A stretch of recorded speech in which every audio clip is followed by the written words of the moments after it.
Let's start our class with a silent prayer.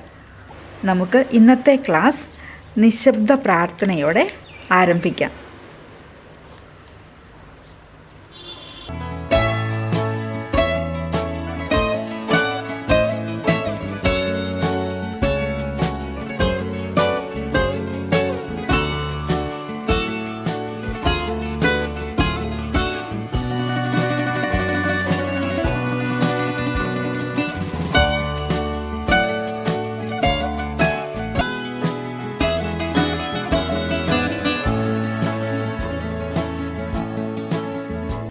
Dear students, take page 51, activity 1.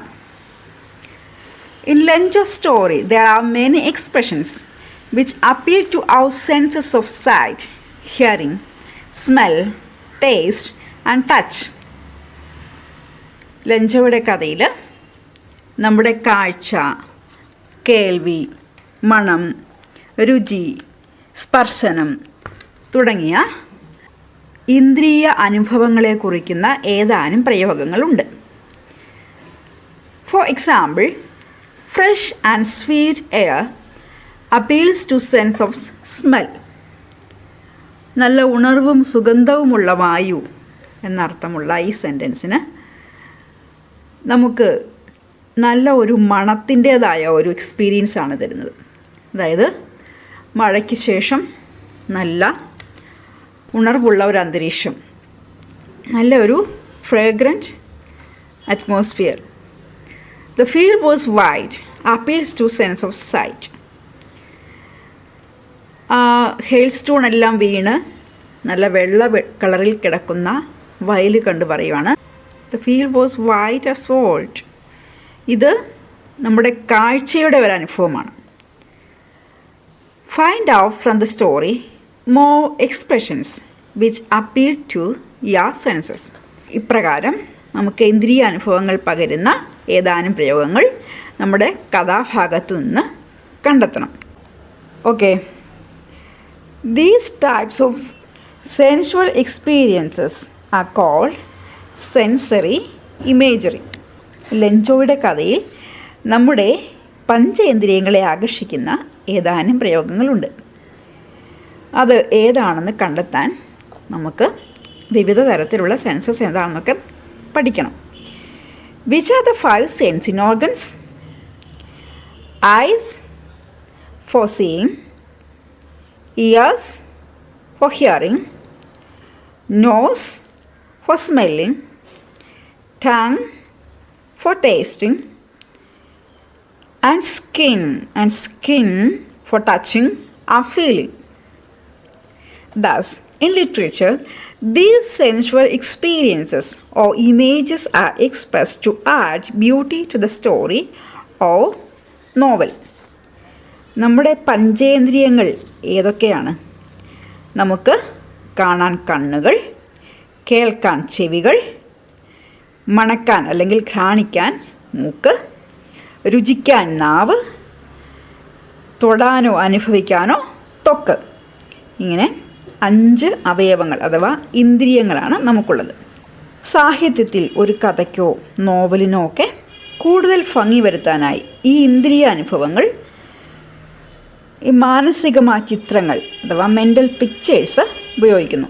ഇവയെ sensory imagery എന്ന് വിളിക്കുന്നു. There are 5 types of sensory imagery. Sense of sight or visual imagery. Visual imagery engages a sense of sight. This is what we can see. നമുക്ക് കണ്ണുകൾ കൊണ്ട് കാണാൻ കഴിയുന്ന കാഴ്ചകളെല്ലാം ഉൾപ്പെട്ടതാണ് sense of site അഥവാ visual imagery. Auditory imagery engages the sense of hearing, sense of sound. This is what we here. നമുക്ക് കേൾക്കാൻ കഴിയുന്ന കാര്യങ്ങളുടെ വിവരണമാണ് auditory imagery. Olfactory imagery engages the sense of smell. This is what we smell. നമുക്ക് മണക്കാൻ കഴിയുന്ന കാര്യങ്ങൾ ഉൾപ്പെട്ടതാണ് olfactory imagery.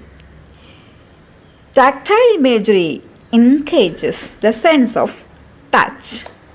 This is what you can touch or feel on the body. നമുക്ക് തൊടാനോ അനുഭവിക്കാനോ കഴിയുന്ന കാര്യങ്ങൾ ഉൾപ്പെട്ടതാണ് tactile imagery. Then sense of taste or gustatory imagery engages the sense of taste. This is what we can taste and includes flavors. നമുക്ക് നാവ് കൊണ്ട് രുചിക്കാൻ സാധിക്കുന്നവ ഉൾപ്പെട്ടതാണ് gustatory imagery. There is another imagery, kinesthetic imagery, that encourages the feeling of movement, like rushing water, flapping wings, etc. Let's learn it later. In our story, there are many expressions which appeal to our senses of sight, hearing, smell and touch. Let's find them. നമ്മുടെ ലെഞ്ചോയുടെ കഥയിലും ഇങ്ങനെ കാഴ്ച അഥവാ site, കേൾവി അഥവാ hearing, മണം അഥവാ smell, taste അഥവാ രുചി, ടച്ച് അഥവാ സ്പർശനം തുടങ്ങിയ ഇന്ദ്രിയ അനുഭവങ്ങളുടെ ഉപയോഗമുണ്ട്. അവ ഏതൊക്കെയാണെന്ന് കണ്ടെത്താം. In the first part itself, there are many such images which appeal to our senses. Let's see. First of all, sense of sight. Visual imagery. Visual imagery എന്ന് പറഞ്ഞാൽ ഞാൻ പറഞ്ഞു, നമ്മൾ കണ്ണുകൊണ്ട് കാണാൻ പറ്റുന്ന കാഴ്ചകളാണല്ലേ. അപ്പോൾ നമ്മളിങ്ങനെയുള്ള കാര്യങ്ങളൊക്കെ ഒരു നോവലിലോ കഥയിലോ പോയത്തിലോ ഒക്കെ കാണുമ്പോൾ അത് നമ്മുടെ മനസ്സിലൊരു മാനസിക ചിത്രം കൊണ്ടുവരുന്നുണ്ട്.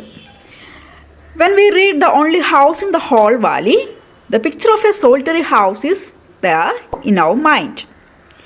അതായത് നമ്മൾ ആ താഴ്വരയിലെ ഒരേ ഒരു വീടാണ് എന്ന് പറയുമ്പോൾ നമ്മുടെ മനസ്സിൽ ആ ഒരു വീടിൻ്റെ ചിത്രം, താഴ്വരയിൽ ഒറ്റപ്പെട്ട ഒരു വീടിൻ്റെ ചിത്രം വരുന്നു. Then the field of ripe corn dotted with flowers. It is the description of ripe corn. When we read this sentence, the picture of ripe corn comes into our mind. ഈ സെൻറ്റൻസ് വായിക്കുമ്പോൾ നമ്മുടെ മനസ്സിൽ വിളഞ്ഞു പാകമായ ധാന്യമണികൾ കടന്നു വരും. Then big drops of rain. നല്ല വലിയ മഴത്തുള്ളികൾ. മഴ പെയ്യുന്നതിന് അതിന് ഒരു വിഷ്വൽ ഇമേജറി മാത്രമല്ല, നമുക്ക് മഴയുടെ ശബ്ദമുണ്ട് അല്ലേ. അത് ഓഡിറ്ററി, അതായത് സെൻസ് ഓഫ് ഹിയറിംഗ് കൂടിയാണ്.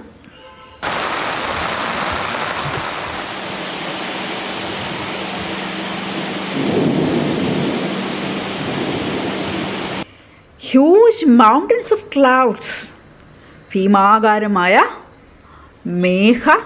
മലകൾ എന്ന് പറയുകയാണ്. അതായത് എന്ന് പറഞ്ഞാൽ മലകൾ പോലെ ഭീമാകാരമായ മേഘങ്ങൾ. അത് നല്ല ഭംഗിയാണ്, കാഴ്ചയാണ് ഇവിടെ കാണിക്കുന്നത്. Then rain drops falling like new coins. Then field of ripe corn. Flowers draped in a curtain of rain.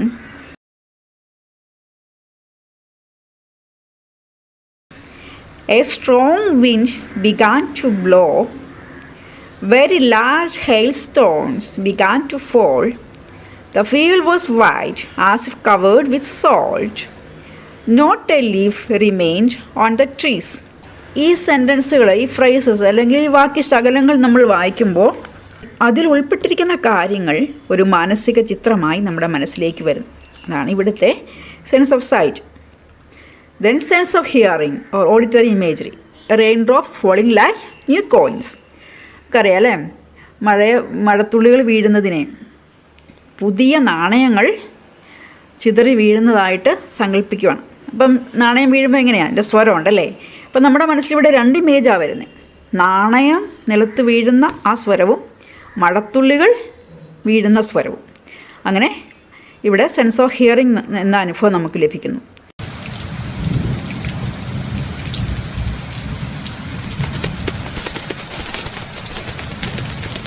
A strong wind began to blow. നല്ല ശക്തമായ കാറ്റ് വീശാൻ തുടങ്ങി. അപ്പോൾ അത് കാറ്റ് വീശുന്നത് ഒരു വിഷ്വൽ ഇമേജറി കൂടിയാണ്. നമുക്ക് കാണാനും സാധിക്കും, അതോടൊപ്പം തന്നെ കാറ്റിൻ്റെ സ്വരം കേൾക്കാനും സാധിക്കും. അപ്പോൾ അതൊരു സെൻസ് ഓഫ് ഹിയറിംഗ് ആണ്.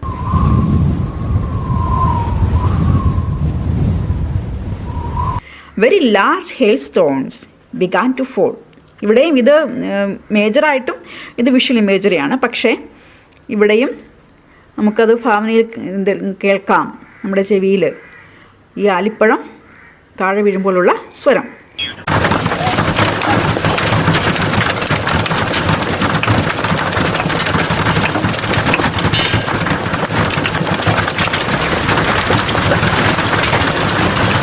Then sense of smell or olfactory imagery. The air was fresh and sweet. നല്ല ഉണർവും സുഗന്ധവുമുള്ള വായു, ആ ഒരു എക്സ്പീരിയൻസ് നമുക്ക് മണക്കാനായിട്ട് സാധിക്കുകയാണ്. Then sense of touch or tactile imagery. The air was fresh and sweet. ഇവിടെ ടച്ച് അല്ല, ഒരു ഫീലിംഗ് ആണ്. ആ വായു, അതിൻ്റെ ഒരു ഫീലിംഗ് നമുക്ക്, ആ ഒരു ഫ്രഷ്നെസ്, ഒരു ഉണർവ് നമുക്ക് ആ എയറിൽ നിന്ന് നമുക്ക് കിട്ടുവാണ്. അപ്പോൾ അതൊരു ഫീലിംഗ് ആണ്. Then the pressure of feeling the rain on his body. നമുക്കറിയാം ലെഞ്ചോ മഴ ആദ്യമായിട്ട് കുറേ നാൾ കൂടി മഴ പെയ്യുവാണ്. അപ്പോൾ എന്ത് ചെയ്തു? നിങ്ങളൊക്കെ ചെയ്യുന്ന പോലെ വേഗം മഴയത്തേക്ക് ഓടി. അപ്പോൾ എന്താണ്? Feeling the rain on his body. ശരീരത്തിൽ മഴത്തുള്ളിൽ വീഴുന്ന ആ ഒരു അനുഭവം, ഇതും ഫീലിംഗ് ആണ്, touching feeling. Then sense of taste of gustatory imagery. In our story it is missing, but let's see some examples. നമ്മുടെ ലഞ്ചോട് കഥയിൽ രുചിയുടേതായ ഒരു സെൻസിൻ്റെ ഉദാഹരണം കാണാനില്ല, എങ്കിലും നമുക്ക് ഏതാനും മറ്റു ഉദാഹരണങ്ങൾ നോക്കാം. The familiar spicy flavour of the meat remind Somi of the meat loaf that her mother use to make. Somi എന്ന കുട്ടി നല്ല സ്പൈസൊക്കെ ഇട്ട, സ്പൈസ് എന്താണ്? നല്ല സുഗന്ധവ്യഞ്ജനങ്ങളൊക്കെ ചേർത്ത, നമ്മൾ മസാലപ്പൊടി എന്നൊക്കെ പറയലേ, നല്ല രുചികരമായ ഇറച്ചി കഴിക്കുകയാണ്. അപ്പോൾ അത് കഴിക്കുമ്പോൾ, മീറ്റ് കഴിക്കുമ്പോൾ സോമിയുടെ മനസ്സിലേക്ക് വരുന്നത് തൻ്റെ അമ്മ സ്ഥിരമായിട്ടുണ്ടാക്കി തരുന്ന ആ ഭക്ഷണത്തെക്കുറിച്ചുള്ള ഓർമ്മയാണ്. The comforting warmth of the chicken noodle soup instantly made Jerry feel much better. Jerry ഒരു പക്ഷേ പനി പിടിച്ച് കിടക്കുകയായിരിക്കും, അപ്പോൾ ആണ് നല്ല ചൂട് ചിക്കൻ സൂപ്പ് കിട്ടുന്നത്. അപ്പോൾ അതിൻ്റെ ആ ഒരു ഊഷ്മളത, അതിൻ്റെ ഒരു ചൂട് അവന് ഒരു സുഖം പകരുകയാണ്. അപ്പോൾ ഇവിടെ ഇത് വായിക്കുമ്പോൾ നമ്മുടെ മനസ്സിലേക്ക് എന്താണ്? നിങ്ങളുടെ വായി വെള്ളം മുറുന്നുണ്ടാവും. നല്ല ചൂടുള്ള chicken soup. Dear students, you have to read the rest of the story and find sensory imagery. പ്രിയ കുട്ടികളെ, കഥയുടെ ബാക്കി ഭാഗം കൂടി നിങ്ങൾ വായിച്ച് അതിനുള്ളിൽ നമുക്ക് ഇന്ദ്രിയ അനുഭവം പകരുന്ന, ഇങ്ങനെ കാഴ്ചയ്ക്കും കേൾവിക്കും ഒക്കെ നല്ല ഇന്ദ്രിയ അനുഭവം പകരുന്ന നല്ല പ്രയോഗങ്ങൾ കണ്ടെത്തുക. Let's do activity 2. Let's read. Look at the following expressions from the story. A good harvest, new coins, a strong wind. In the above expressions, the underlined words tell us more about the head words harvest, coins, and wind. Here, the underlined words tell us about the number and quality of the head weight. മുകളിൽ തന്നിരിക്കുന്ന വാക്യശകലങ്ങളിൽ അടിവരയിട്ടും കറുപ്പിച്ചും എഴുതിയിരിക്കുന്ന വാക്കുകൾ harvest, coins, wind എന്നീ പ്രധാന വാക്കുകളെപ്പറ്റി അല്ലെങ്കിൽ നാമപദങ്ങളെപ്പറ്റി, നൗൺസിനെപ്പറ്റി കൂടുതൽ വിവരം നൽകുന്നു. ഈ അടിവരയിട്ട വാക്കുകൾ നാമപദങ്ങളുടെ, അതായത് ഹെഡ് വേർഡ്സിൻ്റെ എണ്ണത്തെയും ഗുണത്തെയും സൂചിപ്പിക്കുന്നു. എണ്ണം എന്ന് പറഞ്ഞാൽ എന്താണ്? ഒരു നല്ല വിളവ്. അപ്പോൾ അതൊരു എണ്ണത്തെ സൂചിപ്പിക്കുന്നതാണല്ലേ. ഗുഡ് ഗുണമാണ്, നല്ലതാണെന്നുള്ളത്. ഹാർവെസ്റ്റ് എന്താണ്? ഇത് നാമപദമാണ്, ഒരു കാര്യത്തിൻ്റെ പേരാണ്. വിളവ്, അതപ്പോൾ നൗൺ അല്ലെങ്കിൽ ഹെഡ് വേർഡാണ്. ന്യൂ കോയിൻസ്, പുതിയ നാണയങ്ങൾ. Here the head word or noun is coins and adjective or describing word is new. New എന്ന് പറഞ്ഞാൽ പുതിയത്, അതിൻ്റെ ഗുണത്തെ സൂചിപ്പിക്കുകയാണ്, പുതിയ നാണയങ്ങൾ എന്ന് പറയുകയാണ്. എ സ്ട്രോങ് വിൻഡ്, ഒരു ശക്തമായ കാറ്റ്. ഇവിടെ എ എന്നുള്ളത് എണ്ണത്തെയും സ്ട്രോങ് എന്നുള്ള വാക്ക് ഗുണത്തെയും, വിൻഡ് ഹെഡ് വേർഡാണ്. അപ്പം വിൻഡ് എന്ന വാക്കിനെ വിശേഷിപ്പിക്കുകയാണ്. എങ്ങനെയുള്ള കാറ്റാണ്? ശക്തമായ കാറ്റ്. അങ്ങനെ വിശേഷിപ്പിക്കുന്ന വാക്കുകളെ നമ്മൾ അഡ്ജക്റ്റീവ്സ് അല്ലെങ്കിൽ ഡിസ്ക്രൈബിംഗ് വേർഡ്സ് എന്ന് പറയും. Now, let's look at a few more examples and find out how the head words are described. നമുക്ക് എങ്ങനെയാണ് ഇങ്ങനെയുള്ള ഹെഡ് വേർഡ്സ് കൂടുതൽ വിവരണം നൽകുന്ന തരത്തിൽ ഉപയോഗിക്കുന്നത് നോക്കാം. 2 cats. Text page 52. There are some pictures and some word pyramids. Let's see. Cats, 2 cats, 2 black cats, 2 small black cats. Let's analyze this sentence. What does indicate 2? It is a number 2. And small, it indicates size. And black indicates color. Cats are headwear or noun. ഇവിടെ 2 ചെറിയ കറുത്ത പൂച്ചകൾ, അതാണ് ഇവിടെ പടം തന്നിട്ടുണ്ട്. അതിനെക്കുറിച്ചുള്ള sentence ആണ് തന്നിരിക്കുന്നത്. ഇവിടെ 2 എന്നുള്ളത് എണ്ണമാണ് അല്ലേ? എത്ര പൂച്ച? 2 പൂച്ച. അതൊത്തിരി വലുതല്ലേ, ചെറുതാണ്. അപ്പോൾ സ്മോൾ സൈസ്, അതിൻ്റെ പൂച്ചകളുടെ വലുപ്പം അല്ലെങ്കിൽ രീതി എങ്ങനെയാണെന്ന് പറയുവാണ്. അടുത്ത് ബ്ലാക്ക്, അവയുടെ കളർ എന്താണ്? കറുത്ത പൂച്ചകളാണ് അല്ലേ, അതിൻ്റെ നിറം. ക്യാറ്റ്സ്, ഇവിടെ ക്യാറ്റ്സ് എന്നുള്ളത് ഹെഡ് വേർഡാണ് അല്ലെങ്കിൽ നൗണാണ്. അഡ്ജക്റ്റീവ് എന്താണെന്ന്, അഡ്ജക്റ്റീവിനെ പറ്റി കൂടുതൽ മനസ്സിലാക്കാനായി ഏതാനും വീഡിയോസ് കാണാം. An adjective describes, modifies, or gives more information about a noun or pronoun. Examples are cold, happy, young. These words describe something. They are adjectives. Look at our example sentence. The little girl has a pink hat. In this sentence, there are 2 adjectives. Can you see them? How do we describe the girl? Little. Little is an adjective because it gives more information about the girl. How do we describe the hat? It is pink. Pink is an adjective. When there is a noun, the adjective goes before the noun in English. We don't say the girl little. No, we say the little girl. We don't say the hat pink. No, we say the pink hat. Another example. My sister is intelligent and fun. Intelligent and fun are adjectives because they describe my sister. Adjective ഒരു നൗണിനെയോ പ്രൊനൗണിനെയോ വിശേഷിപ്പിക്കുകയോ അവയ്ക്ക് കൂടുതൽ വിവരണം നൽകുകയോ അവ എങ്ങനെയുള്ളതാണെന്ന് കൂടുതൽ അറിവ് തരുന്നതോ ആയ വാക്കാണ് അഡ്ജക്റ്റീവ് അഥവാ നാമവിശേഷണം. ഉദാഹരണം: കോൾഡ് തണുപ്പുള്ള, ഹാപ്പി സന്തോഷമുള്ള, യങ് ചെറുപ്പമായ. ഇവ അഡ്ജക്റ്റീവ്സ് ആണ്. The little girl has A pink hat എന്ന വാക്യത്തിൽ 2 അഡ്ജക്റ്റീവ്സ് ഉണ്ട്. ഗേൾ എന്ന വാക്കിനെ എങ്ങനെയാണ് ഇവിടെ വിശേഷിപ്പിച്ചിരിക്കുന്നത്? ലിറ്റിൽ. ലിറ്റിൽ എന്ന വാക്ക് ഗേൾ എന്ന നാമത്തെപ്പറ്റി നമുക്ക് കൂടുതൽ വിവരം നൽകുന്നു. അതിനാൽ ലിറ്റിൽ ഒരു നാമവിശേഷണം അഥവാ അഡ്ജക്റ്റീവ് ആണ്. അപ്രകാരം തന്നെ ഹാറ്റ് എന്ന നാമത്തെ വിശേഷിപ്പിച്ചിരിക്കുന്ന വാക്കാണ് പിങ്ക്. ഇംഗ്ലീഷിൽ സാധാരണയായി നൗണിന് മുൻപായി അഡ്ജക്റ്റീവ് വരുന്നു. ഗേൾ ലിറ്റിൽ എന്ന് പറഞ്ഞാൽ തെറ്റാണ്. ലിറ്റിൽ ഗേൾ ആണ് ശരിയായ പ്രയോഗം. എന്നാൽ അഡ്ജക്റ്റീവ് ചേർക്കുമ്പോൾ ശ്രദ്ധിക്കേണ്ട മറ്റൊരു കാര്യം, ഓക്സിലറി വെർബിന് ശേഷമാണ് അഡ്ജക്റ്റീവ് വരുന്നതെങ്കിൽ നൗണിന് ശേഷമായിരിക്കും അത് വരുന്നത്.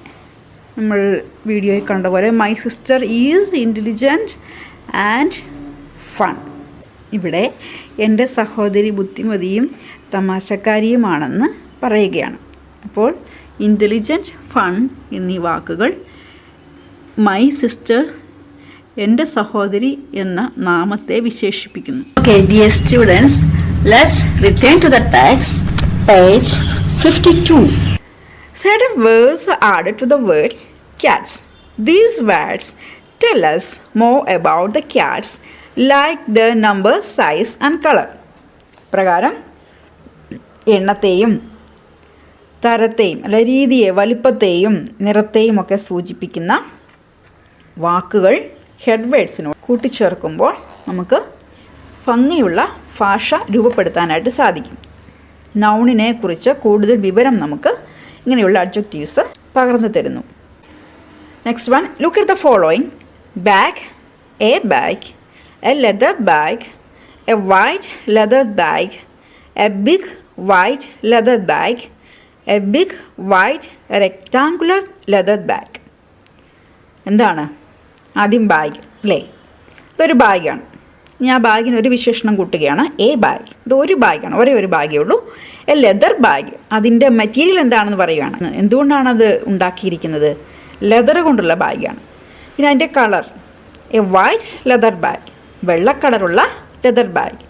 A big white leather bag, അതത്ര ചെറുതൊന്നുമല്ല, അതിൻ്റെ സൈസ്, അതിൻ്റെ വലിപ്പത്തെ കുറിക്കുകയാണ്. വലിയ വെള്ള ലെതർ ബാഗ്.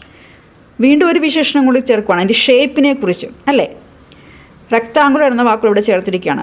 ഒരു വലിയ വെള്ള ദീർഘചതുര ആകൃതിയിലുള്ള leather bag. Flowers, 3 flowers. There are only 3 flowers. 3 yellow flowers. ഞാൻ അതിൻ്റെ നിറം പറയുകയാണ്. 3 yellow flowers. 3 tiny yellow flowers. ഇത് ചെറിയ പൂക്കളാണ്, അത്ര വലുതല്ല, അതുകൊണ്ടത് ടൈനി എന്ന് പറഞ്ഞാൽ സ്മോൾ, ചെറിയ എന്നുള്ള അർത്ഥമാണ്.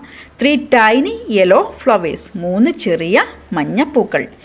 3 beautiful tiny yellow flowers. വീണ്ടും ഒരു വിശേഷണം കൂടി ചേർത്തിരിക്കുന്നു, ബ്യൂട്ടിഫുൾ. 3 മനോഹരമായ ചെറിയ മഞ്ഞപ്പൂക്കൾ. Boy, here is the picture of the boy.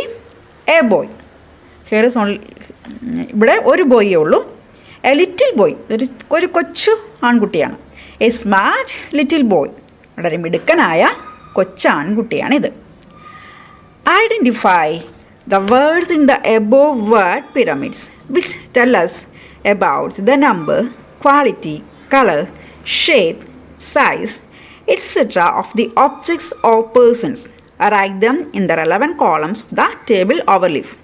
അടുത്ത പേജിൽ ഒരു ടേബിൾ തരുന്നുണ്ട്. അതിനുള്ളിൽ ഇവിടെ തന്നിരിക്കുന്ന ഈ എക്സാമ്പിൾസ് വെച്ച് ഓരോ പാർട്സ്, അതായത് ഓരോ അഡ്ജക്റ്റീവ് ഏത് തരത്തിലുള്ളതാണ്, അതിൻ്റെ എണ്ണം, ഗുണം, നിറം, ആകൃതി, രീതി അല്ലെങ്കിൽ വലിപ്പം എന്നിവയൊക്കെ സൂചിപ്പിക്കുന്ന വാക്കുകൾ ടേബിളിനകത്ത് ഉൾപ്പെടുത്താനാണ് പറഞ്ഞിരിക്കുന്നത്. അപ്പോൾ പ്രത്യേകം ശ്രദ്ധിക്കുക, നമ്മൾ അഡ്ജക്റ്റീവ് ഒരു നാമപദത്തിന് മുൻപിലാണ് ചേർക്കേണ്ടത്. കണ്ടോ? Little, smart little. അപ്പോൾ ബോയ് എന്ന നാമപദം അതൊരു പേരാണ് അല്ലേ, ഒരു വ്യക്തിയുടെ പേരാണ്. അപ്പോൾ അവനെ വിശേഷിപ്പിക്കുന്നതാണ് ഒരു മിടുക്കനായ കൊച്ചു കുട്ടി എന്നുള്ളത്. അപ്പോൾ അത് ഈ നാമപദത്തിന് മുൻപിലാണ് ചേർക്കേണ്ടതെന്നുള്ളത് നിങ്ങൾ മനസ്സിൽ കുറിച്ച് വയ്ക്കുക. Here there is a table.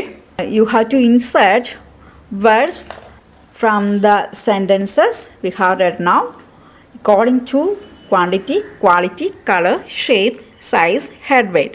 അപ്പോൾ നമ്മളിപ്പോൾ കണ്ട ഉദാഹരണങ്ങൾ, അതായത് 2 പൂച്ചകൾ, ബാഗ്, ഇങ്ങനെയുള്ള ഉദാഹരണങ്ങൾ ചേർത്ത് ആ വേർഡ് പിരമിഡ്സിൽ നിന്നും ഉള്ള വാക്കുകൾ ഇവിടെ ഈ വിഭാഗത്തിൽ പെടുത്താനാണ് പറഞ്ഞിരിക്കുന്നത്. അപ്പോൾ നമുക്ക് നോക്കാം. While using a number of adjectives to describe a noun, we have to keep the order or position of adjectives. I have made another table slightly different from the text. You have to write this table with its contents in your notebook. ഒരു നാമത്തെ വിശേഷിപ്പിക്കാൻ നാം ഒന്നിലധികം നാമവിശേഷണങ്ങൾ അഥവാ adjectives ഉപയോഗിക്കുമ്പോൾ അവയുടെ സ്ഥാനക്രമവും അറിഞ്ഞിരിക്കണം. നമ്മുടെ പുസ്തകത്തിൽ നിന്നും അല്പം വ്യത്യാസമുള്ള ഒരു ടേബിളാണ് ഞാനിവിടെ നൽകിയിരിക്കുന്നത്. നിങ്ങൾ നോട്ട്ബുക്കിൽ വരച്ചെഴുതേണ്ടത് ഈ ടേബിളാണ് എന്ന കാര്യം ഞാൻ ഓർമ്മിപ്പിക്കുകയാണ്. വാക്യത്തിൽ അഡ്ജക്റ്റീവ് വരുന്ന അതേ ഓർഡറിലാണ് ഈ ടേബിൾ ക്രമീകരിച്ചിരിക്കുന്നത്. പുസ്തകത്തിൽ അല്പ വ്യത്യാസമുണ്ട്. നിങ്ങൾക്ക് കൺഫ്യൂഷൻ വരാതിരിക്കാൻ വേണ്ടി എളുപ്പത്തിന് വേണ്ടി ഞാൻ ഒന്ന് പുനഃക്രമീകരിച്ചതാണ് ഈ ടേബിൾ. അപ്പോൾ ഇതനുസരിച്ചാണ് നിങ്ങൾ നോട്ട്ബുക്കിൽ എഴുതേണ്ടത്. ലെതർ എന്ന വാക്ക് പുസ്തകത്തിലെ ടേബിൾ അനുസരിച്ച് ക്വാളിറ്റിയുടെ ഒപ്പമേ എഴുതാൻ പറ്റുകയുള്ളൂ. എന്നാൽ യഥാർത്ഥത്തിൽ അതൊരു മെറ്റീരിയലാണ്, ലെതർ അല്ലേ?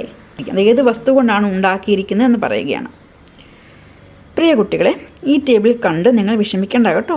മുതിർന്ന ക്ലാസ്സുകളിൽ നിങ്ങൾക്ക് ഇത് ഉപകാരപ്പെടുമെന്നതിനാൽ ഞാൻ വിശദമായി പറഞ്ഞു തരികയാണ്.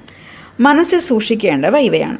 നാമത്തെ, നൗണിനെ വിശേഷിപ്പിക്കുന്ന വാക്കാണ് അഡ്ജക്റ്റീവ് അഥവാ നാമവിശേഷണം. ഇതാണിവിടെ നൗണ്, ക്യാറ്റ്സ്. ഇതിനെ വിശേഷിപ്പിക്കുന്ന വാക്ക്. അതിന് കുറച്ചുകൂടി ഒരു വിവരണം. ചുമ്മാ ക്യാറ്റ് എന്ന് പറയുമ്പം അതെങ്ങനെയുള്ളതെന്നൊന്നും നമുക്ക് അറിവില്ല. അപ്പം അതിൻ്റെ കൂടെ കുറച്ചുകൂടി വിവരണങ്ങൾ ചേർക്കുന്നതാണ് അഡ്ജക്റ്റീവ്, ഡിസ്ക്രൈബിംഗ് വേർഡ്സ്. ഇത് നാമപദത്തിന് മുൻപാണ് എഴുതേണ്ടത്. അത് പ്രത്യേകം ഓർക്കണം കേട്ടോ. നാമപദം ഇതാണ്, ഹെഡ് വേർഡ് അല്ലെങ്കിൽ നൗണ്. അതിൻ്റെ മുൻപിലാണ് എഴുതേണ്ടത്. ഒന്നിലധികം അഡ്ജക്റ്റീവ്സ് ഒരേ വാക്യത്തിൽ വരുമ്പോൾ മാത്രമാണ് ഈ ടേബിളിലെ ഓർഡർ നിങ്ങൾ ശ്രദ്ധിക്കേണ്ടത്. അല്ലാത്തപ്പോൾ നാമപദത്തിന് മുമ്പ് ഓരോ അഡ്ജക്റ്റീവൊക്കെ ഉള്ളെങ്കിൽ നാമപദത്തിന് മുമ്പ് എഴുതണമെന്ന് ഓർത്താൽ മതി. രണ്ടെണ്ണം ഉള്ളെങ്കിൽ ഏകദേശം ഈ ഓർഡറൊക്കെ ഒന്ന് ശ്രദ്ധിക്കേണ്ടതാണ്. Let's see. നമ്പർ അഥവാ എണ്ണം, ക്വാണ്ടിറ്റി അഥവാ അളവ്, എണ്ണത്തെ കുറിക്കുന്നത്. ക്വാളിറ്റി ഗുണം അല്ലെങ്കിൽ ഒപ്പീനിയൻ, ഒരു കാര്യത്തെക്കുറിച്ചുള്ള ഒരു ഒപ്പീനിയൻ എങ്ങനെയാണ്. സൈസ് രീതി അല്ലെങ്കിൽ വലിപ്പം. അടുത്തത് കളർ അല്ലെങ്കിൽ നിറം. ഷേപ്പ് ഓർ ആകൃതി. മറ്റീരിയൽ പദാർത്ഥം അല്ലെങ്കിൽ ഘടകം. ഹെഡ് വേർഡ് നൗൺ, നിങ്ങൾക്കറിയാം. 2 small black cats. ഇവിടെ 2 എന്നുള്ളത് എണ്ണത്തെ കുറിക്കുന്നു. സ്മോള് അതിൻ്റെ വലിപ്പം, ബ്ലാക്ക് കളർ, ക്യാറ്റ്സ് നൗണാണ്. A big white rectangular leather bag. ഇവിടെ എ എന്നുള്ളത് എണ്ണത്തെ കുറിക്കുന്നു. അതുപോലെ ബിഗ് സൈസാണ്, വലിപ്പമാണ്. White colour. റെക്റ്റാങ്കുലർ എന്നുള്ളത് ആകൃതിയാണ്, ഏത് ഷേപ്പിലാണ്. ലെതർ മെറ്റീരിയലാണ്, ഏത് ഘടകം, ഏത് പദാർത്ഥം കൊണ്ടാണ് ഉണ്ടാക്കിയിരിക്കുന്നത്. Bag noun, head word. 3 beautiful tiny yellow flowers. ഇവിടെ ബ്യൂട്ടിഫുളിൻ്റെ എല്ല് താഴെ ചാടിപ്പോയതാണ്. നിങ്ങൾ എഴുതുമ്പം അങ്ങനെ എഴുതിയേക്കരുത്. നോട്ട്ബുക്ക് എഴുതുമ്പം FUL ചേർത്ത് എഴുതുക കേട്ടോ. 3 അത് എണ്ണത്തെ കുറിക്കുന്നു. 3 മനോഹരമായ, അത് ഗുണമാണ്. അല്ലെങ്കിൽ നമ്മുടെ ഒപ്പീനിയൻ, ഇതിനെക്കുറിച്ച് അഭിപ്രായം എങ്ങനെയാണ്, എന്നാൽ മനോഹരമാണോ അഗ്ലിയാണോ എന്നുള്ളത്. ടൈനി എൻ്റെ വലിപ്പം, ചെറുതാണെന്ന്. Yellow colour. Flowers head word അഥവാ നൗൺ. അടുത്ത് എ എന്നുള്ളത് നമ്പറാണ്, എണ്ണമാണ്. സ്മാർട്ട് ക്വാളിറ്റി, ഗുണത്തെ കുറിക്കുന്നു. ലിറ്റിൽ വലിപ്പമാണ് അല്ലേ. അതുപോലെ ബോയ് എന്നുള്ളത് ഒരു നാമപദമാണ്, head word.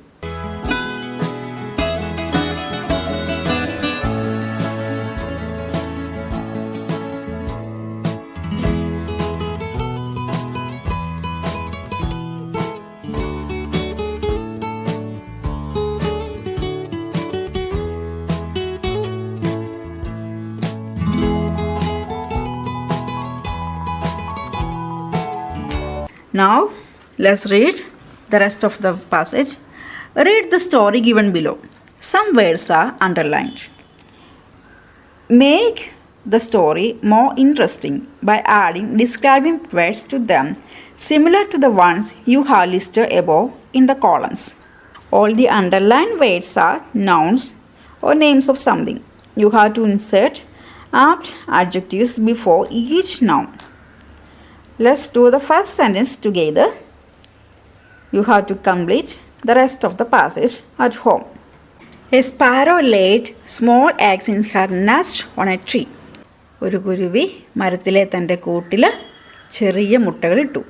And a hatch, ഒരു മുട്ട വിരിഞ്ഞു. A chick peeped out, ഒരു കുഞ്ഞ് പുറത്തു വന്നു. The sparrow brought worms for the birdie. കുഞ്ഞു പക്ഷിക്ക് വേണ്ടി സ്പാരോ എന്താണ് ഭക്ഷണമായിട്ട് കൊണ്ടുവന്നേ? ഏതാനും പുഴുക്കളെയൊക്കെ കൊണ്ടുവന്നു. The birdie ate them with its beak. ആ കുഞ്ഞു പക്ഷി തൻ്റെ കുഞ്ഞു ചുണ്ടുകൾ ഉപയോഗിച്ച് അത് കഴിച്ചു. Days passed by. ദിവസങ്ങൾ കടന്നുപോയി. One morning, the mother sparrow flew out of the nest. ഒരു പ്രഭാതത്തിൽ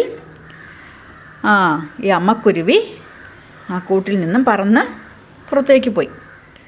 The chick opened its cute eyes and looked out. കുഞ്ഞു പക്ഷി എന്ത് ചെയ്തു? എൻ്റെ മനോഹരമായ കണ്ണുകൾ തുറന്ന് പുറത്തേക്ക് നോക്കി. She saw flowers, leaves and fruits on plants and trees. അവിടെ നിന്നിരുന്ന മരങ്ങളിലും ചെടികളിലും ഒക്കെ പൂക്കളും ഇലകളും പഴങ്ങളും ഒക്കെ അവൾ കണ്ടു. She opened her wings and flapped them. അവൾ തൻ്റെ കുഞ്ഞിച്ചിറകുകൾ വിടർത്തി പറന്നു. അവൾ തൻ്റെ കുഞ്ഞിച്ചിറകുകൾ വിടർത്തി പറക്കാൻ ശ്രമിച്ചു. Add describing words before the underlined words and rewrite the story. അടിവരയിട്ടിരിക്കുന്ന വാക്കുകളെല്ലാം എന്താണ്? നാമപദങ്ങളാണ്. You have to insert more adjectives before each underlined nouns and rewrite in your notebook. അടിവരയിട്ട ഓരോ നാമപദത്തിനു മുൻപ് അഡ്ജക്റ്റീവ്സ് ഡിസ്ക്രൈബിംഗ് വേർഡ്സ് ചേർത്ത് നിങ്ങളുടെ നോട്ട്ബുക്കിൽ ഈ കഥ ഒന്നുകൂടി എഴുതണം. അപ്പോൾ നമുക്ക് ആദ്യത്തെ സെൻറ്റൻസ് മാത്രം ഒന്ന് നോക്കാം. A sparrow laid small eggs in her nest on a tree. The first noun is sparrow. സ്പാരോയെ വിശേഷിപ്പിക്കാൻ നമുക്ക് എന്തൊക്കെ ഉപയോഗിക്കാം? എ ബ്യൂട്ടിഫുൾ സ്പാരോ, മനോഹരിയായ ഒരു കുരുവി. അടുത്തത് എക്സ് ആണ്.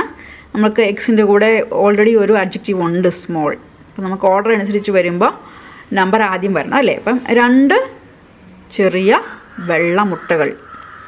നമ്മളിട്ട മുട്ട എങ്ങനെയുള്ളതാണെന്ന് അവിടെ പറഞ്ഞിരിക്കുന്നത്. 3 അഡ്ജക്റ്റീവ്സ് ഉണ്ട്, നമ്മൾ പുതിയതായിട്ട് ചേർത്താണ് 2ഉം വൈറ്റും. നെക്സ്റ്റ് വേർഡ് നെസ്റ്റ് ആണ്. റൗണ്ട് നെസ്റ്റ്, കുരുവിയുടെ കൂടെ എങ്ങനെയാണ് ഇങ്ങനെ വട്ടത്തിരിക്കും അല്ലേ, ചെറിയ കൂടാണ്, വട്ടത്തിൽ റൗണ്ട് ഷേപ്പിലുള്ള നെസ്റ്റാണ്. നെക്സ്റ്റ് ട്രീ ആണ് അടുത്ത വേർഡ്. എ ടോൾ ട്രീ, അവിടെ എ ഓൾറെഡി തന്നിട്ടുണ്ട്, ഒരു മരമാണ്. ആ ഒരു മരത്തിൽ എൻ്റെ പ്രത്യേകത എന്താണ്? ആ മരം ഉയരമുള്ളതാണ്, ഉയരമുള്ള മരം. Now the sentence is A beautiful sparrow laid 2 small white eggs in her round nest on a tall tree. നോക്കൂ, ഇപ്പം ഈ നൗൺസിന് കൂടുതൽ വിശേഷണം നൽകിയപ്പോൾ ഈ സെൻറ്റൻസ് വായിക്കുമ്പോൾ നമുക്കൊരു നല്ലൊരു എക്സ്പീരിയൻസ് ഉണ്ട് അല്ലേ. കൂടുതൽ വിവരണം നൽകുന്നുണ്ട് ഓരോ കാര്യത്തെയും കുറിച്ച്. അങ്ങനെയാണ് ഭാഷയ്ക്ക് കൂടുതൽ ഭംഗി വരുത്തുന്നത്. നിങ്ങൾ ഈ പാസേജിൻ്റെ ബാക്കി ഭാഗം തനിച്ചെഴുതി ഫോട്ടോ എടുത്ത് എനിക്ക് അയക്കണം കേട്ടോ. ഓക്കേ.